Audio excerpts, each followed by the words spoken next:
राजनीति में कब क्या मोड़ आ जाए और कब किसकी एंट्री हो जाए, कुछ कहा नहीं जा सकता।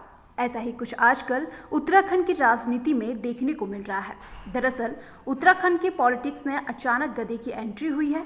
नेताओं के बयानों में अब गधे की आवाज की बात शुरू हो गई है। ये पूरा मामला ढेंचा बीज घोटाले का है। घोटाले का ये मामला तब सामने आया जब त्रिवेंद्र सिंह रावत प्रदेश के कृषि मंत्री थे, लेकिन ये मामला पूरी तरह से दब गया था और इसमें क्लीन चिट भी मिल चुकी थी। अब ये मामला दोबारा तूल पकड़ रहा है और वजह है हरक सिंह रावत का एक बयान। पिछले दिनों उन्होंने अपनी ही पार्टी के पूर्व सीएम त्रिवेंद्र सिंह रावत को लेकर एक ऐसा बयान दिया कि राज्य की पॉलिटिक्स में खलबली मच गई। उन्होंने कहा, तत्कालीन सीएम हरीश रावत ढेंचा बीज घोटाले में त्रिवेंद्र सिंह रावत को जेल भेजना चाहते थे, लेकिन मैंने 2 पेज का नोट लिखकर त्रिवेंद्र सिंह रावत को बचा लिया था। ऐसा करने पर हरीश रावत ने हमसे कहा था कि तुम सांप को दूध पिला रहे हो। अगर उस वक्त त्रिवेंद्र सिंह रावत जेल चले गए होते तो 2017 में सीएम नहीं बन पाते।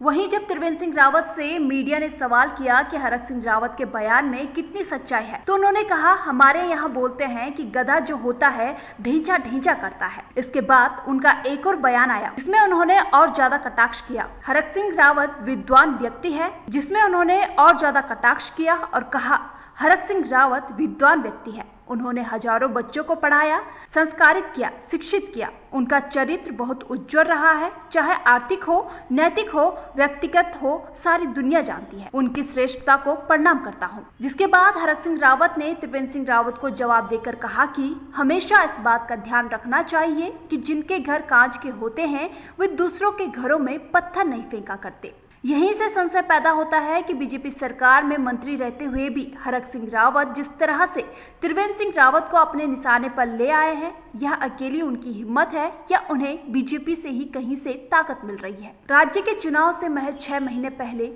राज्य के एक मंत्री के त्रिवेंद्र सिंह रावत के खिलाफ मोर्चा खोल देने के पीछे अगर बीजेपी के अंदर से मिली कोई शाह नहीं है, तो क्या यह माना जाए कि हरक सिंह रावत का बीजेपी से दिल भर गया है। कांग्रेस उन्होंने इस वजह से छोड़ी थी कि वह खुद को मुख्यमंत्री का दावेदार मान रहे थे। जब वहां कोई गुंजाइश नहीं बनती दिखी तो उन्होंने बीजेपी ज्वाइन किया, लेकिन बीजेपी में भी उनका दबाव नहीं बन पाया। अब भी ऐसी कोई उम्मीद नहीं दिखाई देती है। इस वजह से उनके भीतर भी कहीं ना कहीं विद्रोह भरा हुआ है। ऐसे में आने वाले दिनों में ढेंचा के जरिए उत्तराखंड में कुछ उलटफेर देखने को मिल जाए तो आश्चर्य नहीं।